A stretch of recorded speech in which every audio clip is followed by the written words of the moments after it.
topesi mbote na bandeko nyonso basi pe mibali oyo bazali kolanda biso na ngonga oyo tosepeli kopesa bino mbote mpona circonstance oyo Nzambe abongisi po ete boyoka biso na nzela ya bakamera na oyo Nzambe asili kosala katikati na biso. Tolingaki moko na biso azala okura na oyo Nzambe azali kosala biso. Ngai nabiangami na kombo ya Joseph Lowanga, nazali moko ya bapateli mpate na moko ya lusambo ya message ya temps de la fin oyo wapi ezali kiami na mosakoli William Marion Branham.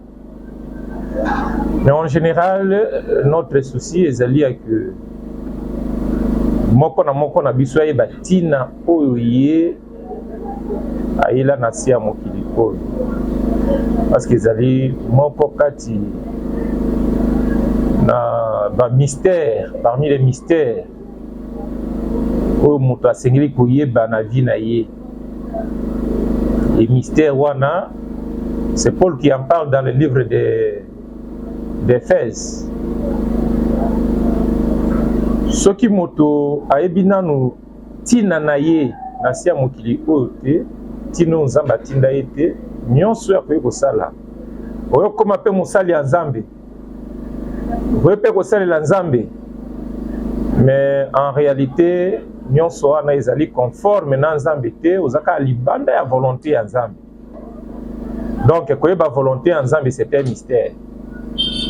Et la seule personne a koyeba ko révéler yo mystère wana ezali nde Nzambe.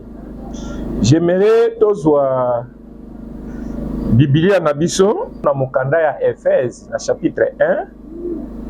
Totala nanu nini Paul atalisi biso na oyo etali volonté ya Nzambe kati na bomoi ya moko na moko. Biblia eza koloba boye na chapitre 1. Soki na koyoko banda na verset 7 parce que naza posé à kotalisa biso verset 9. Biblia elobi boye. À lui nous avons la rédemption par son sang, la rémission des péchés selon la richesse de sa grâce que Dieu a répandu abondamment sur nous par toute espèce de sagesse et d'intelligence, nous faisant connaître les mystères de sa volonté selon le bienveillant dessein qu'il avait formé en lui-même. C'est-à-dire, koyeba volonté ya Nzambe na bomoi na o, c'était un grand mystère. Et ce qui Nzambe na natalisi yo yango te, tu peux servir le Seigneur, mais en dehors na poste oye azali kosenga yo osalela ye. Et nous avons un exemple typique. Il y a Jonas. Nzambe azali na posa amona ye kote ya sango malamu na Ninive, mais ye azali kokende na nzela ya Tarsis. Moko na biso ayebi ete akutanaki na loboko na Nzambe, parce que ce n'était pas la volonté parfaite ya Nzambe. De même, moko na biso aza na kati ya mokili oyo ayebi nanu tina oyo Nzambe atindie awa te, il ne fera que tâtonner, et cela lui causera toujours des problèmes toute sa vie. Ndenge Jonas azoi ba problème na kati ya boîte, et présence na ya boîte na kati ya boîte pouvait apporter des difficultés même na bato nyonso bakoki ko accompagner. Alors j'aimerais que chacun de nous oaza kolandanga mokolo na lelo awa kozala lipamboli pour l'entourage na ye, ye moko amona comment Nzambe akoki ko accompagner na vie na ye, et pour que Dieu puisse le faire, isengeli okwa ko reconnaître mystère wana ya volonté ya Nzambe pour na vie na yo. Na lité ya avertissement puis jugement, mosakoli Branham aza koloba na biso ete esengeli moko na biso oyo aza na se ya mokili oyo azonge pa ya moto oyo atindaki na se ya mokili oyo pona kokende kotuna ye mutuna ete yo tiaki nga na se ya mokili oyo pona tina nini. Donc tant que nzambe nano a répondre yo te na baposa na yo, tu peux voir quelqu'un réussir dans un domaine donné et puis yo koloba ke non lokola ye a réussir ngai pe nasala lokola ye pona koma lokola ye. Ça c'est l'imitation et l'imitateur c'est le diable. Alors qu'on réussir lokola ye ne veut pas dire que ko satisfaire nzambe. Tina nzambe atindi moto na mokili ezali po ete tokoka ko satisfaire ye. La seule façon ya ko satisfaire ye ezande ko sala but o ye atie libiso na sia mokili. Yango yambra na maza korobete le péché c'est manquer le but. Ngonga yo manquer but o nzamba tie yo na mokili oyo, c'est-à-dire tu es en train de pécher. Et tu vas créer même des troubles dans le corps de Christ. C'est pourquoi pour aujourd'hui, nalingaki totanga mwa muke na mukanda ya Matthieu na chapitre 19. Matthieu chapitre 19 na verset na yango 12. Awa ezali Jésus et moko na zakoloba concernant ebele ya bato o lelo akoki ko se retrouver na kati ya musala ya nzambe, mais parfois nzamba yebi yete na musala wana aza moto o ye moko amitindi. Bible Yesu aza koloba na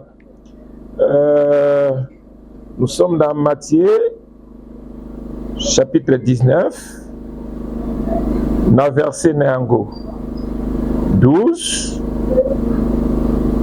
Jésus a lobi boy. Car il y a des eunuques qui le sont dès le ventre de leur mère.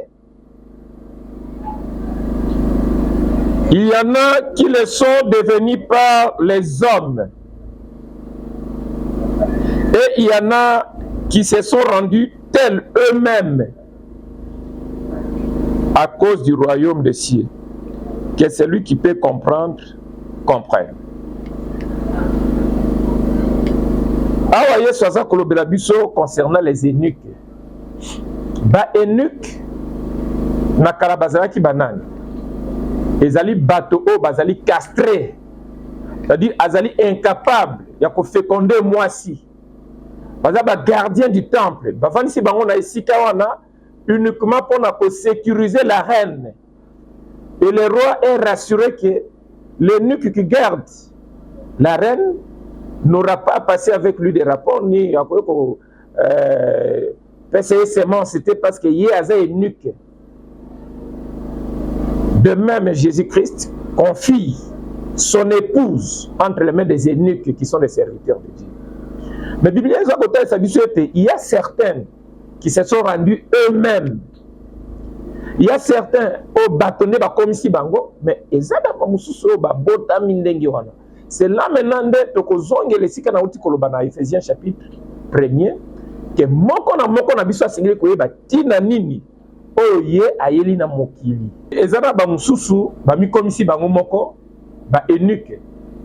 Ba mususu ezali bâtonnet ba komisi bango, mais il y a de vrais eunuques ba botami ndenge wana. Ils sont nés Nzamba tina bango na mokili po bazala ba eunuque. C'est de là maintenant de tokozongela na Ephésiens chapitre 1er et pas et tout kutanga ete moto na moto asengeli koyeba révélation sur le mystère de la volonté de Dieu. Nasi mokili Nzamba tindi ozala nani. Alors un eunuque c'est qui pour na lelo ezali bao bazali ko battre la mwasi ya libala ya Yesu Christ, le roi des rois. Et belé bazala musala ya Nzambe lelo bango moko ba mikomisi yango Nzamba tinda bango te, Nzamba yedi bango te lokola na esika wana, alors que bisika na bango Nzamba tia bango moko sans révélation ba s'embrouiller ba koti ba komi ko sala misala ya bato mususu yango nde bomoni même na évangile lelo confusion ezebele. Et les autres, c'est parce qu'il est entouré d'un groupe de gens, ou bien c'est l'église, un ancien un évêque, archevêque, archibishop. Na ba grade bato vim pese lelo. Attends non, yo okoki. Okoki mais na conviction moto ye moko na kati na ye. Azana yango te que na koyo ko sala musala wana te. Mais c'est parce qu'un tel a dit. Au mona moto wana a se mêler à le boko na ya koti na musala ya nzambe. Il n'en est pas ainsi pour na cannabiso ndenge tozali koloba awa. C'est pourquoi tokosenga que baona bakutana na bato ya lolenge wana te bako kutana na biso parce que bazali tozali rare. Tozali rare. Bible lobi ete quelle que soit difficulté aux anayango na Job chapitre 33 à partir du verset 14. Bible lobi Dieu parle tantôt d'une manière, tantôt d'une autre. Hein? Mais na se so ki to kiti na se kuna Biblia ezoloba bien que Nzambe azali na ba ange intercesseur so kutani kaka na moko kati na bango to kana no Biblia ndenge za koloba na Job chapitre 33.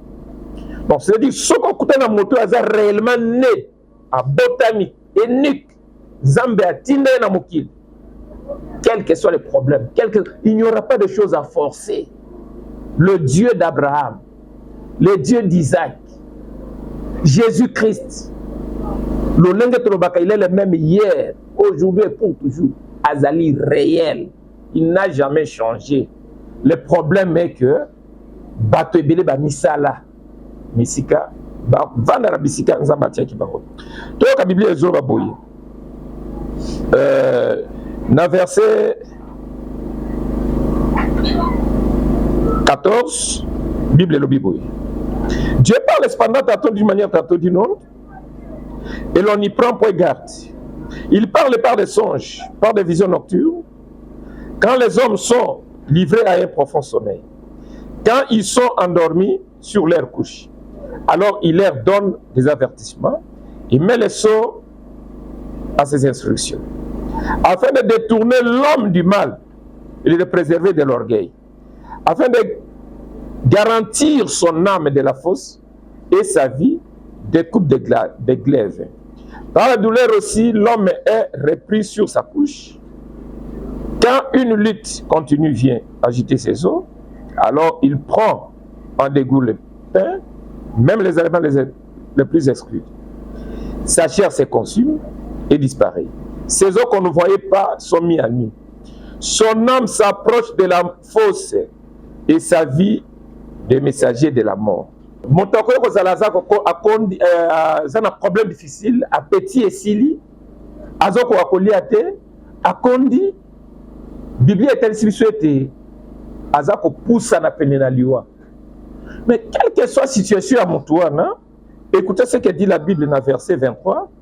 Mais s'il se trouve pour lui un ange intercesseur, un entre les 1000, qui annonce à l'homme la voie qu'il doit suivre, Dieu a compassion de lui et dit à l'ange, délivre-les, afin qu'il ne descende pas dans la fosse. J'ai trouvé une rançon. Et sa chair a plus de fraîcheur qu'au premier âge. Il revient au jour de sa jeunesse. Il adresse à Dieu sa prière et Dieu lui est propice. Lui laisse voir sa face avec joie et lui rend son innocence. Il chante devant les hommes et dit, j'ai péché, j'ai violé la justice et je n'ai pas été puni comme je l'ai mérité. Dieu a délivré mon âme pour qu'elle n'entre pas dans la fosse et ma vie s'épanouit à la lumière. Voilà tout ce que Dieu fait 2 fois, 3 fois avec l'homme. Cela veut dire que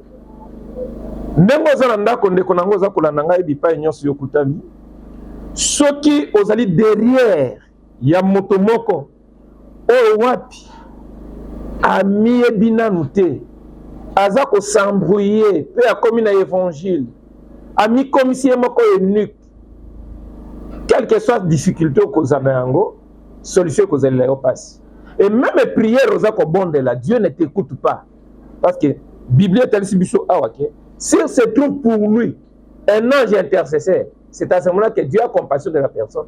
Et Dieu dit à l'ange intercesseur, na mutuana oyo batie na esika na ye mpona kolobela ye, délivre-les.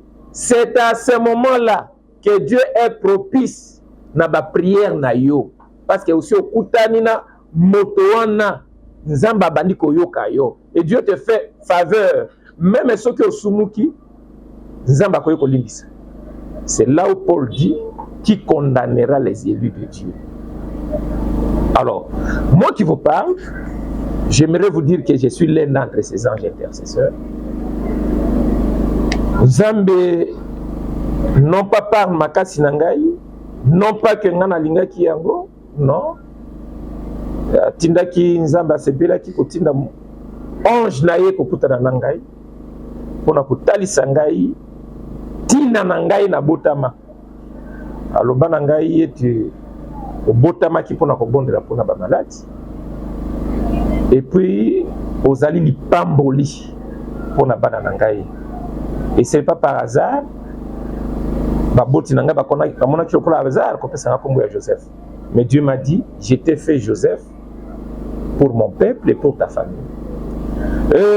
Si je peux entrer dans des témoignages pour na kotali sabino nini nzambe azali ko sala longo na biso wuta eleko wana e banda bomona na biso ndenge to botamaki. Et c'est par après, c'était un certain 11 janvier 2011 que nous nous sommes découverts. Parce que c'est ce jour-là que cet ange m'a rencontré pour me parler et m'a envoyé dans ma maïenne le 22 janvier 2011. Nous avons été là-bas. Nous avons vu comment Dieu a kokaki kobiki sa même maladie, sida, prouvé par la science. Motoaza, na prostate, na basonde. Après une courte prière, il y a Moussali Naye Nazali sur place, parce que l'ange m'avait dit qu'il m'a donné un don de guérison miracle. Ce qui n'a bondeli, yé a kokota na Moussala, pour na kobikis. Alors, Bokolanda, quelques témoignages, parce qu'ils allaient belé. Depuis lors, nous avons vu, Bao ya Kukufa, Oseko, Tomona, Bao bazali na ba difficulté ya makasi kozwa solution. Tomona ba maladie incurable. Nzambe kosala ete par une courte prière. Bako akobikisama. Non, ça ne prend pas du temps. Uniquement par une courte prière de moins de 2 minutes peut obonizama. C'est-à-dire que ce n'est pas quelque chose qu'on force. Quand Dieu est dans la chose, Nzambe Moko a confirmé que makambo moto ya zolo bezali yango. Yango nazali kosenga. Na yo motozo yo kangai. Je ne sais pas les difficultés que tu as. Je ne sais pas les problèmes que tu as. Tozana batoyo, je lui dis seulement, mon frère, aujourd'hui, va à tel endroit. Tu veux avoir quel travail? Oh non, j'aimerais travailler en tel endroit. Et le même jour, accueilli, il n'est pas retourné dans sa maison sans l'emploi. Le même jour, c'est-à-dire Nzambe Nabiso a fait ça à Misala, Nzambe Nabiso à Bikisaka.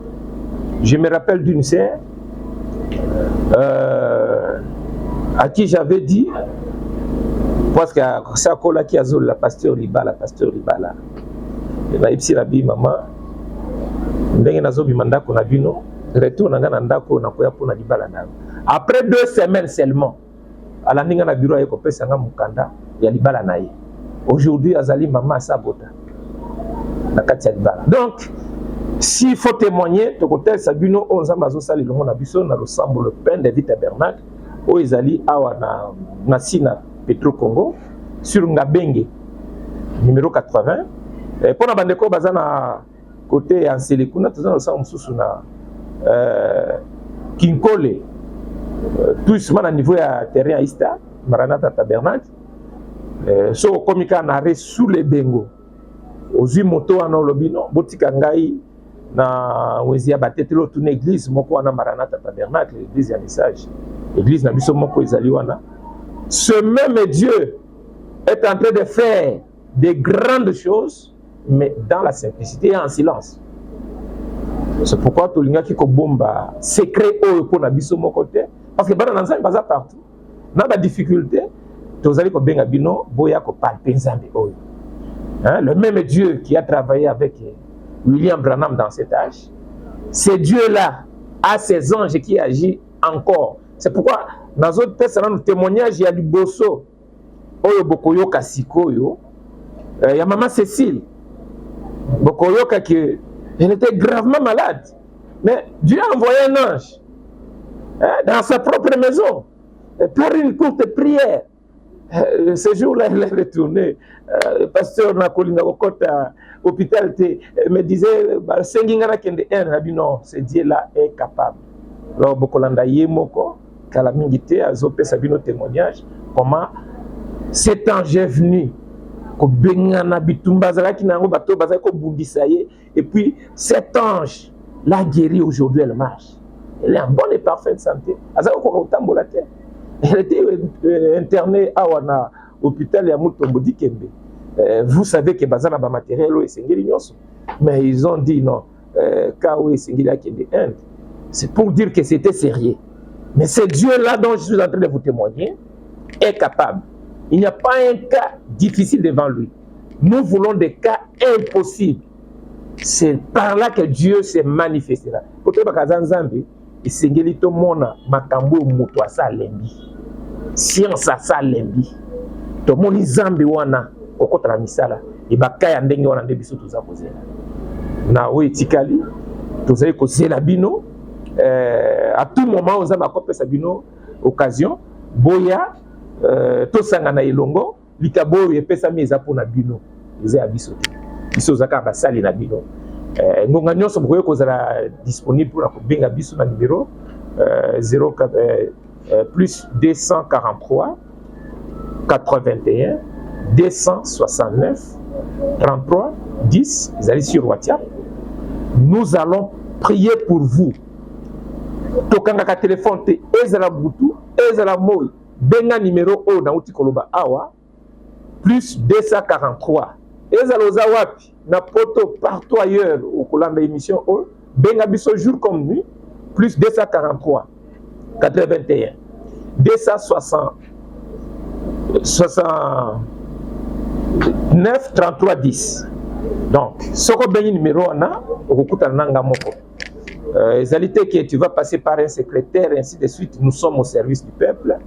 Donc, comme ça va consulter, tous les basali nabino. Alors, jour et nuit, si vous vous appelez plus 243 081 269 33 10, donc vous allez na service pour nabino.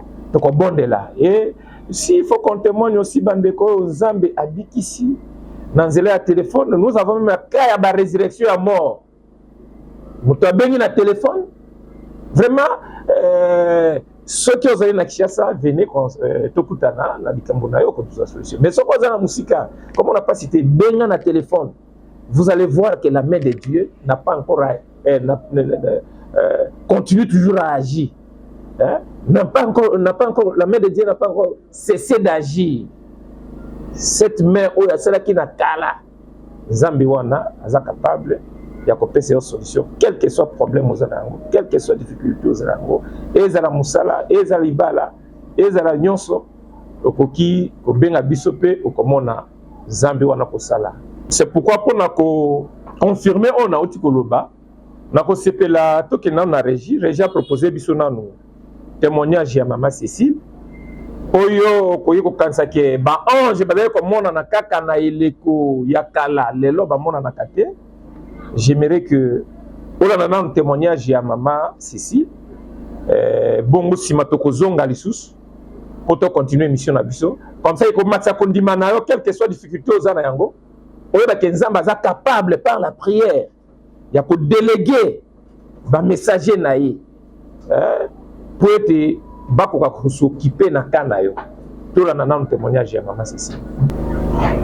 Kombo na ngai Mbombo Cécile nayaki nabelaki makasi ezui ba mikolo ebele ba mois ebele ezalaki kaka ba douleur na makolo ezo pasuka makolo ezo nyokwama ti na ye kokoma na période moko nake mpe pa munganga nazwi baséance ya bakine mais résultat ezalaki te.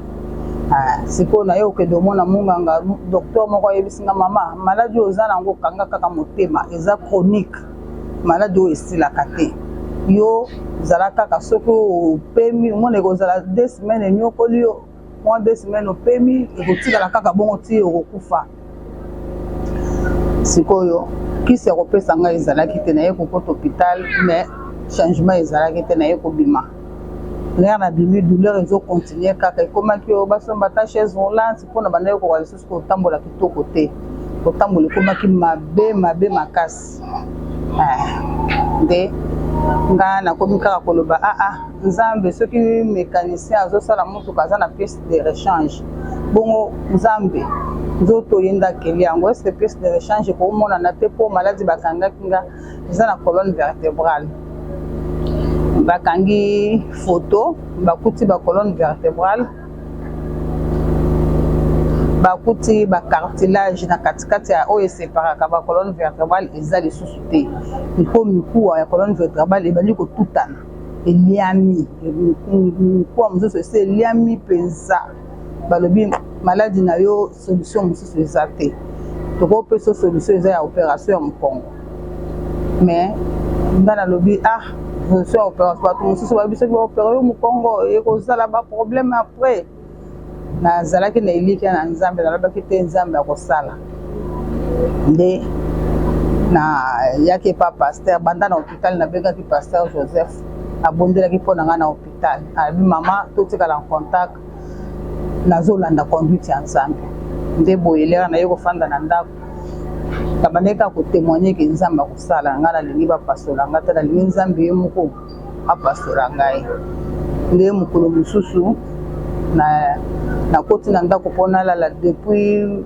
22h moins 18 nake kolala ti nakomi na 4h45 pongi ebandaki ya koya te nasufri nga bikoma na ye kolala me nazozwa pongi te ntongo ekomotana nga nalobi te nakende na salon peut-être na salon nakokozwa pongi nde na ye kobima na salon wana na tanda na bongisi na canapé nalali pongi ezoya kaka te ngabi naluka position nini oyo kokopesa nga ata pongi na ye kolala nazwi mokongo na nga nasali lokola nazwi mokongo na tiango likolo nalali na penche mokongo na nga likolo nazwi makolo nabimisi na kiti nabimisi makiti natie makolo libanda ya kiti mais ezalaki suspendi en l'air napozaki yango na eloko te nga nalobi nameka nano position oyo peut-être nakozwa pongi l'air nazwi position wana mbala moko nabandi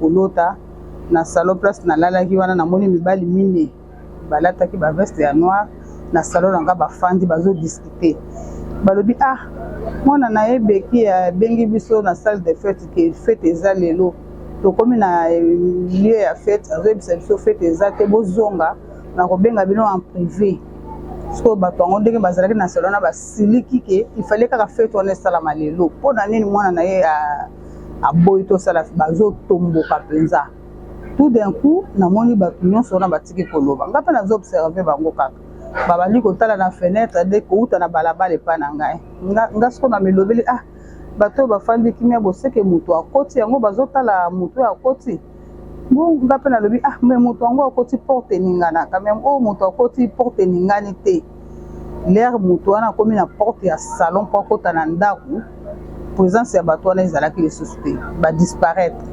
sikoyo nga l'air natali namoni motu te me namoni lokola ombre ya mutu alati lokola basi ya bawaka balataka atiki kaka misu mbala moko namoni bato mibine bazalaki na ndako baza lisusu te balimwe nde siko nga nayoki malili ezunga na nzoto ngabi nani akoti na ndako nazotuna sikoyo nani wana akoti na ndako moto yango azoloba te alobi me nayokaki makambo alobaki te apesaki nga kombo me ya mokuse me na saisir yango te sikoyo nabandi kolenga ke moto akotelinga na ndako nani wana nalobi manifeste toi c'est qui moto wana azoloba te nde aye ndenge natiaki makolo na nga libanda ya kiti akoti entre makolo na kiti abandi komasenga mokongo l'air azo masse nazo ka malili ezo kotanga na mukongo malili siko na kolenga na malili na avant ko tunalala na minde banda ko pela na ko monte me bisanga boma minda lala na molili na bomi pe minda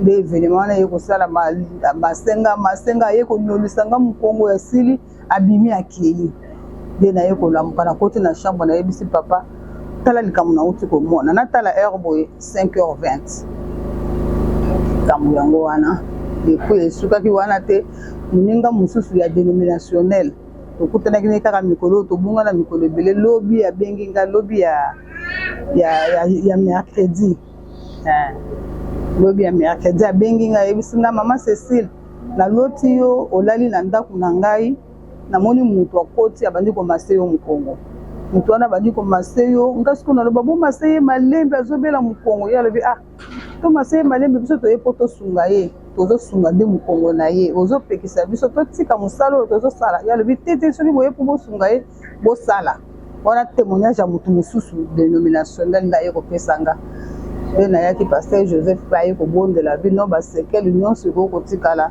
en tout cas nazalaki so na nyatika ka lokolo na seyo ki courant emati lokolo moko lokolo ezo pasuka ozo ko pesa lokolo neti bazo pasola ngo ozo supporter ko tia lokolo na sete banda pasteur bondelaki en tout cas ba ifi wana nazo kango le société donc nazana ko ndimba ke nzambe moko abikisi mukongo na ngai oh ezalaki impossible la minga na basi bolandi témoignage ya maman Cécile bino moko boyoki comment est-ce que azalaki na kondima na ye ayebaki nzambe oyo asalaka na kala aza capable ya kosala lelo alobi soki nzambe akoki kopermettre motu asala mutuka na bapièce de rechange comment nzambe wana oyo akelaki motu ne peut pas restaurer. Et quand j'ai prié pour elle, Seigneur, tu peux recréer ce qui est détruit dans son corps. Et voilà ces dieux-là. Il pouvait le faire d'une manière où elle-même ne pouvait pas comprendre, mais Dieu a préféré pour confirmer qu'il y a bonne humanité à mon âme. D'ailleurs, c'était vers 4 heures. Elle ne dormait pas. C'était une vision. Elle avait fait l'insomnie toute la nuit. Et quand elle a commencé à voir, abandi ko mona makambo wana, dès que kaka moto na silisi ko kenende alamuki atamboli, j'aimerais que Batel Sabiso mendenga zotambola. Beaucoup mona que vous nous tiens même pas comment on a été les moments où que moto yazaki na difficulté même ya kotambola zaki gravement malade. Alors tozali ko senga na bino. Ce qu'on a un cas pareil, ce qu'on a un hôpital, oh, William Branham a l'obéité, l'église a failli na mission na yé.